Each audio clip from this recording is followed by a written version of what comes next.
Give me a bite. Give me a bite. Give me a bite of that. Give me a bite of that. Give me a bite of that. I love a piece of that. Bite-sized Thursday! Hooray! 3, 2, 1. Welcome, one and all. It is Doctor Who month here at Bite Size Media, a subsidiary of Slate Media. I got it right that time, and you can deal with it. You got it right, but it was kind of dead. I'm beating this joke to like an absolute pulp. But anyway, I am very excited because today we're doing Capaldi, and it is Into the Dalek. And I am pretty sure I've seen this before. Do I remember any of it? Absolutely not. No. I know it's Capaldi's first season, which we had to fact check. I only really remember like one scene of it. Like I remember the basic idea of it, but I remember like one scene and it's really freaking stupid. So I might be completely mixing it up because I know the multicolored Daleks were in Victory of the one Daleks. the one that we just watched. But for some reason in my brain, I thought they were in this. I could be dead wrong. You might be thinking of the Asylum of the Daleks, where Matt Smith meets Oswin. Yeah, who is Clara. That's exactly why I'm mixing it up, because it's the same. Because Asylum has all the generations of the Daleks, because it's a place for the crazy Daleks. We could have watched that one, but I felt like Victory of the Daleks was I don't want to say a better Matt Smith episode, but a more approachable one. Yeah, that's fair. It is also just a really, really good episode. But I'm trying, because this is Moffat still on the show, so I'm very excited to see how. I don't think Chinball took over before Capaldi left. So I'm very excited. Chibnall, sorry. Once again, it's been ages since I've seen anything Doctor Who. So you watched one last week, and the week before. Wow, this is like the fourth week in a row we've watched. You realize I before our special back in the day. So I know what you meant. I'm just funny. It's like I haven't seen Doctor Who in so long. Still think last week that it's gonna. This is where I fell off. So I'll see if it still holds that iffy spot. But Jared, I'm gonna ask you once again, having zero context whatsoever. Are you looking forward to this? I think we're past that. It's more like, let's see what we got. Are we just gonna rock and roll into it? Yeah. Okay, we've had what had we say? PTSD Doctor. We've had Goofy Doctor, and then Bouncy Doctor. Now it's time for Cranky Doctor. Yeah, we really went. It's not really your doctor's doctor. It really takes you all over the map with these. Yeah, it really does. I appreciate that about the show, is that every one of them is so different. And you don't necessarily realize it as you're watching it live, but like watching it back to back like that, they really are that different. Which is impressive because I like the way that they can make each doctor their own separate, but also at the same time have just like those small through lines that the doctor is known to do, and that's. Just keeps it interesting. But anything else you guys want to mention before we dive right into this episode? I'm good. Because I am excited. Let's go watch some Capaldi, everybody. Stay tuned for a quick second as we take a bite. And ladies and gentlemen, welcome back. We just watched that episode of Doctor Who, and I enjoyed it. I think I remember why I stopped watching after Capaldi. Did you finish Capaldi? No. So during. Is it because it really gives this air of it? I think the writing thinks it's better than it is, or it's more clever than it actually is. A touch of that, and a touch of. I feel like, okay, maybe it's not as much as in Eccleston, but the two doctors that I watched the most, Tennant and Matt Smith, both had a sense. They both seemed a little, what's the word? They're more lighthearted. Lighthearted and more silly.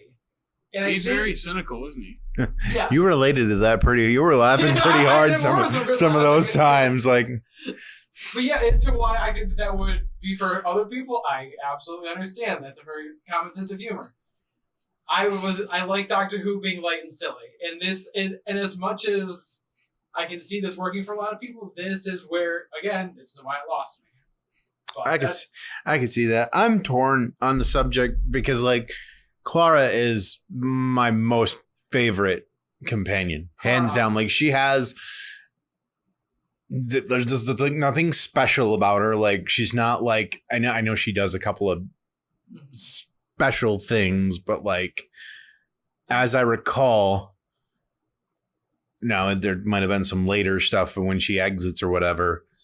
But as I recall, there's nothing like, like Rose was Bad Wolf and Amy was the whole universe thing. Yep, and like that's a good point.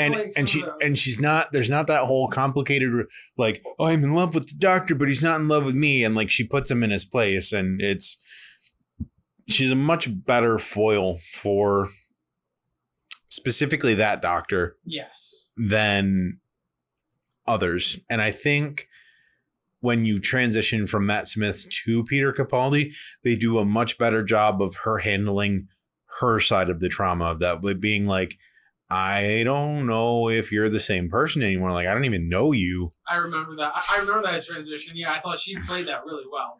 I like that you mentioned that. I feel like she's a lot. I feel like especially in this, like we got scenes with just her. Just trying to figure out school and her meeting up with Pink and those two. Like, I feel like we haven't, the last couple of Doctors, the ones that we watched at least, they didn't have like a complete side story. Yeah, and part of that is just a fault in the way that we structured this month. Like there's a lot, there's good Capaldi episodes, there's good Tennant episodes, there's good Eccleston and Matt Smith episodes. It's just we wanted to look at, the Daleks. Right. So, you take the good with the bad, I guess. Mm-hmm. But like the other thing, well, like I was saying, the writing seems like it's trying to like it thinks it's more clever than it actually is. Mm-hmm. I think that is a thing of later Stephen Moffat. Yes, Sherlock season 4. Yeah. It gets to the point where I think that the writing is trying to be so clever that it gets confusing and it undercuts the point. Mm-hmm. Like the whole like going into the Daleks mind or being a part of the Daleks mind. Like I'm like, this is interesting and I understand, but I understand, and like it being effective is two different things. Like this is not really effective, and that's the other thing I was thinking as we were watching this too. I'm sorry, I'm not becoming less of a Doctor Who fan as we do this month, but I'm just kind of like they do the same story with the Daleks all the time, and it's just kind of like it tends to. Which is where I was like I said, I think this is like the very first episode because I did the Chris Eccleston one.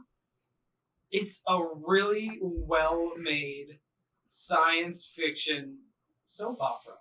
Like it kind of like DC or not DC what's the CW like a CW thing like it's just I think that's just basic old school basic cable television essentially is kind of just mess around and find out for 26 episodes and that's the season. So it's British CW. Yeah, it's BBC's Smallville. BBCW.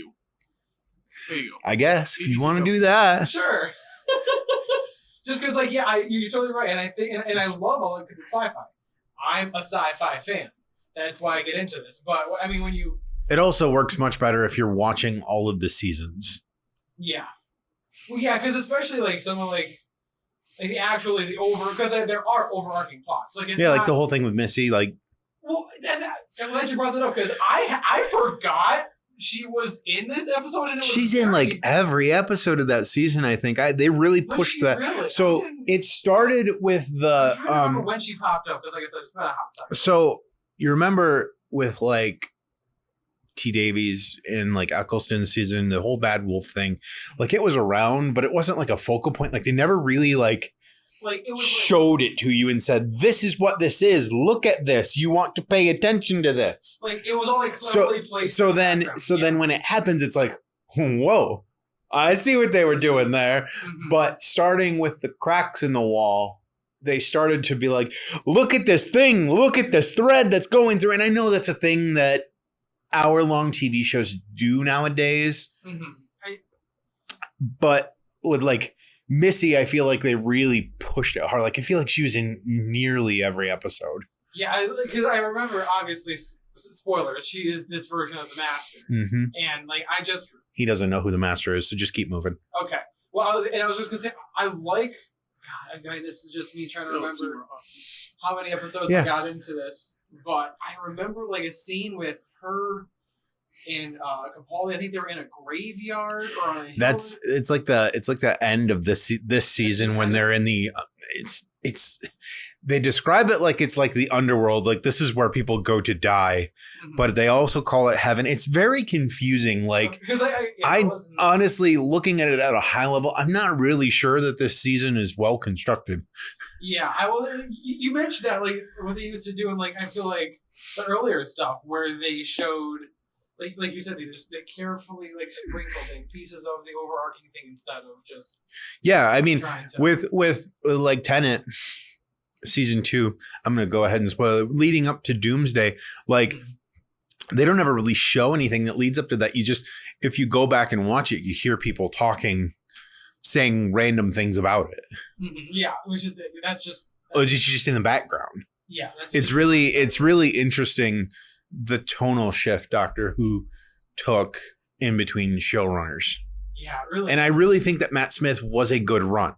Although he got really confusing with the astronaut thing too. So the silence and it thinks it's more clever than it is. Yeah. No, and like kind of like what you're saying, that's I feel like that's a lot of Moffat's later writing where he's like, hey, people were I'm going to relate this to Chris Nolan. I think people, like, he thinks he receives so much, what's the word I'm looking for? Like, praise for, like, his earlier stuff. He's like, let's keep pulling with this. And you can't hardly fault him for finding a formula that works. But at the same time, like, it just gets stale. Yeah. I'm a little surprised Wes Anderson hasn't gotten stale. I mean, he makes... very stylized stuff. He makes what? He makes basically the same movie every time. Could you just stop talking? His style is very stiff, and while I enjoy it, it's very, very, very, very, very similar. Yeah, which is again, it's an impressive feat that like you're saying it hasn't gotten stale and it hasn't like Moffat stuff, but. Jared, really quick. I know we're throwing you into this like cold turkey. That's not the right word, but did you get any enjoyment out of this? And then I'm just curious as to how you're noticing the trend.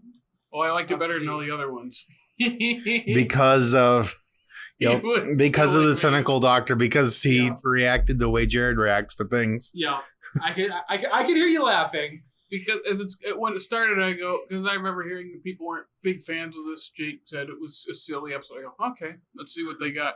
And as it opened, I was like, okay. And him bringing the coffee each time, just being so blunt and short with people is really, really funny. Yeah. He just doesn't care. And you were talking, her name is Clara. Clara. She kind of calls him out on doing that. And then he calls her fat. I know. He's like, it's kind of round physique. I'm like, ooh, okay. Kind of hasn't aged well, but at the same time is still funny. It's weird. Like, it's one of those things where, because it's in a TV show, it's like, ugh. But then, not saying that specific thing, but when you know people well, you make jokes like that. Not that specific, but you make insulting jokes. So it's one of those like, it comes off weird, but also... I guess that's the angle they were going for. Which is fair. But then, it's also one of those things where he makes jokes like that, but then he saves her life and, like, brings her everywhere and is a very good friend to her. So he is. And I like that at the end she did say that, like, well, again, this goes back to the thing that sort of makes me iffy about Capaldi, at least himself. She said that, like, he's trying to be a good person. And I like that he's trying to be a good person, but, like, she's like, I don't know if you are one, but you're trying to be one. I feel like just all the other doctors were actually a little bit more. Yeah, he's much more willing to let people die. Yeah, And I'm just like, I get it. I Like find said, that more interesting than the other doctors. which is fair. That's gonna. That's the thing. That. If they're all perfect, that can be fine. But I felt him being different and more, morally gray. Oh yeah, I think that's more interesting. I thought that was way more. It's like now we actually have stuff to work with. Of course, I don't have the perspective you guys have. Mm-hmm. It's just, that's interesting. He's just so numb to it, and then has to realize, okay, I can't be acting this way around people who aren't like that. That's way more interesting than the other doctors. That is fair. Anything else you guys want to mention about the episode? I had a good time too. You had a good time? I thought they mentioned that'd make a good movie plot, and the first thing that jumped in my head was Fantastic Voyage, where they go into someone's body. Yeah, and also I was like, yeah, that they kind that's of what this reminded me of. It's just fun. It's also fun. Made me the classic Magic School Bus episode where they go inside someone. I couldn't stop thinking. I'm just like, hey, this is just like the Doctor Who episode of that one episode of Magic School Bus. They do one in Jimmy Neutron. They do and Jimmy. one. It's just a thing. I'm just like, Osmosis Jones, baby. Yeah. How could you forget about that classic? Well, they're part of his body. They're not going into his body. Oh, that's true. They got all the pill. But the pill, yeah. Anyway. All right. It's just a trope that's been around, but this one was like, this was fun. I thought the antibodies was actually kind of funny. I heard you were like, it's so stupid. It is so stupid. I kind of like But you like funny, stupid stuff. it was but funny. it's stupid. That makes sense. I actually like that. That's fun. Yeah, those were your classic. So yeah, I was just talking to Jake about how I liked Eccleston better than the other two. And you think I like him the best. now? I like this guy. He's just that grouchy uncle that you got. When you ask him how I look and he calls you fat, and he's making these jokes that no one else is laughing at. It's great. He's pretty great. Actually, really quick, is this the last week? No. Okay. I don't remember if we have Jodie Whittaker is next week. That's right. Okay, never mind then, because I was going to say we should rank it, but we're not to that point yet. So, all right. Anything else before we peace on out of here? All right. Well, then, thank you everybody for listening and watching this episode. If you want to stay up to date with all the stuff that we have going on, you can always follow us. Where, Jared? Where can they follow us? Well, see, the antibodies were pretty stupid, but they were funny to me. And our TikTok is also pretty funny. I wouldn't call it stupid, but I call it funny. Oh, just wait. I have a couple of really good ideas for this episode. Oh, good. So you can, at Off Slate Media, you can follow us there on the funny TikTok. You can follow us there on the funny TikTok. Okay, my dog is sick, so you need to hurry up and finish. Okay. You can also follow us on Facebook, Twitter, and Instagram. And then please listen to us on Google Podcasts, Evil Over on Apple Podcasts, Spotify, Stitcher. And hey, you're on YouTube. Like, subscribe, comment, and ring our bell. Thank you so much again to everyone for listening. Make sure to stay up to date with all this awesome stuff coming up soon. So follow us here at Off Slate Media. Take a bite. Bite me off a piece of that. Bite-sized